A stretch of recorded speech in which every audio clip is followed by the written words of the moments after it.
ऐसा होता है ना, लड़का लड़की एक दूसरे से बहुत ज़्यादा प्रेम करते हैं, तो उसके घर वाले बोलते हैं कि मैं शादी नहीं करूँगा उस लड़का से, चाहे मैं उस लड़की से शादी नहीं होने दूंगा, दोनों अलग अलग हैं।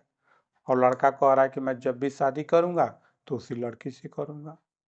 अब टेंशन बढ़ गया, लड़की बोलती है कि मैं भी उसी लड़का से करूँगा, माता पिता एग्री नहीं है। लेकिन किसी भी तरह से मिला जुला कर, बाप के खिलाफ होकर, घर के खिलाफ होकर आपने शादी कर लिया। शादी करके आप घर पर भी आ गए, सब लोग धीरे धीरे मान भी गए। और बाई चांस आपका शादी 1 साल 2 साल बीतता है और बीच में विवाद हो गया। उस पति पत्नी में कभी कभी विवाद हो जाता है। अब उसमें क्या होगा कि जब विवाद होगा तो आप भी कुछ बोलिएगा, वो भी कुछ बोलेगी, जिसके चलते आप दोनों में मतभेद हो जाता है। और जब ऐसा मतभेद होता है तो आप किसी दूसरे से शेयर भी नहीं कर पाते हैं, क्योंकि आपने प्रेम से शादी किया, आपने सबके विरुद्ध होकर शादी किया है। वैसे स्थिति में आप किसी को अवहेलना भी नहीं कर सकते हैं, बोल भी नहीं सकते हैं कि आपने ही तो मेरा शादी कराया था। अपने भी माता पिता को भी नहीं बोल सकते, क्योंकि ये जिम्मेवारी टोटल आपकी है, क्योंकि आपने ही अपने मन पसंद से शादी किया था।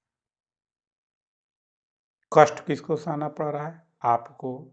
आपकी पत्नी भी बोल रही कि नहीं हम अलग रहेंगे। तो वैसे स्थिति में क्या होता है कि आप उसको सॉल्व भी नहीं कर सकते हैं, क्योंकि आपने समाज से हटकर शादी किया है, परिवार से हटकर शादी किया है, आप किसी को बोल भी नहीं पा रहे हैं। जब ऐसी स्थिति आती है तो आप सोच में पड़ जाते हैं कि अब हम करें क्या करें, मैंने तो बहुत गलती कर दिया। लेकिन अब आपके सोचने से, उस पर विचार डालने से, अपने मन को दुखित करने से अब कुछ होने वाला नहीं है। जो हो गया सो हो गया। अब उसके लिए अपने आप को अगर दोषी ठहराते हैं तो अब आप गलती करें, अपने आप को दोषी मत। ये सोचिए कि मेरे कर्म में जो लिखा था सो हो गया, अब मुझे किसी भी हालत में अपने आप को खुश रखना है।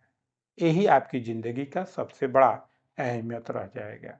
जैसे भी हो अपने आप को सुधार कर चलिए। हाँ, लेकिन दिमाग में ये बात जरूर रखिए, अगर कोई प्रेम से शादी करना चाहता है कि नहीं हम बहुत लड़का लड़की एक दूसरे से प्रेम कर रहे हैं और शादी करना चाहते हैं, तो ये बात जरूर याद रखें कि अगर आपने परिवार के विरुद्ध होकर शादी किया, अपने समाज से विरुद्ध होकर शादी किया, तो उस शादी में कोई भी परेशानी अगर आता है तो उसका समाधान आपको खुद करना पड़ेगा।